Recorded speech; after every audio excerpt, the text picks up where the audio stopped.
Estamos aquí con el candidato a la alcaldía de Nueva York, el señor John Lhota, muy conocido porque pues tiene un pergamino muy importante, ha sido el director por muchos años de la MTA, que es la entidad que maneja todo el tránsito, y pues también entendemos que el tiempo para él es pues vale oro y no tiene mucho. Vamos a saludarlo y entrar básicamente a una entrevista muy corta. Mr. John Lhota, welcome to one of the Latino radio stations.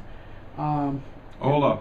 We're making history here because it's the first time the Republican candidate comes to our neighborhood, and it's great to know that no winds are coming, and it's refreshing for the community. This is not the first time I've been in Jackson Heights, though. I've been here over the years. I've seen it change. I've seen the diversity that's happened here in Jackson Heights. I used to have friends who lived here in Jackson Heights, so I've been here often. I'll be here now, and I'll be here in the future when I am the mayor.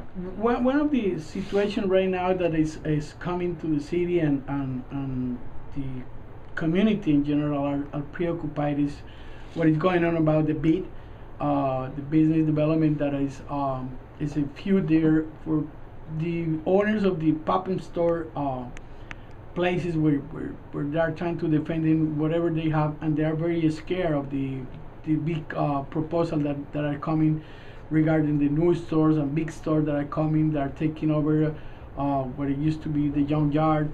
And there's a lot of noise around, but nobody knows exactly what's going to happen. Well, we need to evaluate it. I didn't realize that someone was proposing at the lot to be able to build large big box stores. A developer has come in and made this proposal. To do this, it's going to need to require to go before city planning. During the city planning process, it will also have to go before city council.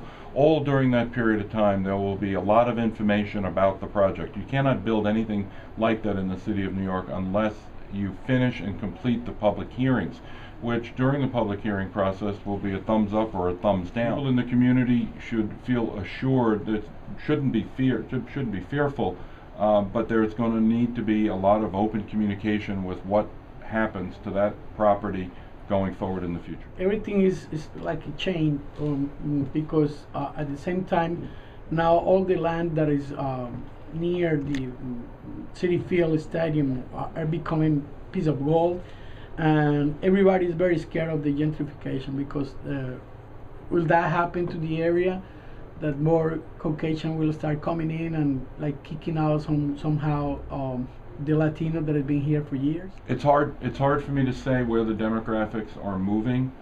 We have been seeing gentrification all throughout the city of New York, and many of them, most communities are becoming mixed nationality communities. I actually think of Jackson Heights as a mixed nationality community right now. Not only is there a large Spanish-speaking population, but there are lots of Middle Eastern folks who have moved here.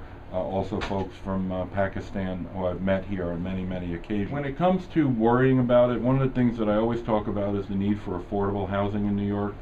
We need to be able to create and build more affordable housing. I put proposals together as to how we would do that and the locations in which we can do that. And the last thing in the world I want to see is anybody displaced or relocated or whatever the word will be, away from the neighborhood that they want to live in. That shouldn't be the case. For the community in general who's listening to us at this hour, what will you plan for the city? What are the main plans that you have for the city? Look, one of the most important things, and one of the things I'll be talking about downstairs as I go to all the businessmen in the communities and then talking to the general press, is talking about jobs, how important it is to create jobs in New York. We do have income inequality in New York, and the only way known to mankind to deal with income inequality is to expand the economy, allowing the private sector to create jobs so those who are unemployed can become employed, those who are underemployed can get much better paying jobs. It's very important that we grow our economy here. And for those small businessmen and women, I understand very well how they feel like they're under siege by the city government, the amount of fines that are going up, the inconsistent application of regulations. We need to focus on that because we've moved to a period where the fines now are being put in to balance the budget, and fines should never be used to balance the budget. It is the absolutely wrong thing to do. I also would love to talk to your listeners about the need to reform our public school system. Our children need the best possible education. It needs to be better than what they're receiving today. I will work with the teachers. I will make sure that the teachers get the resources necessary, as well as the professional development necessary to all become excellent teachers. And finally, in the area of public safety, it is very important, regardless of what neighborhood I'm in, regardless of what borough I'm in. Everything, safety is an issue, and we must make sure that New York City remains the safest large city in America. It is critically important that we work with the communities to discuss with the communities exactly what police are allowed to do, and understand how police are trained and retrained again. I want to enhance community relations in the city of New York.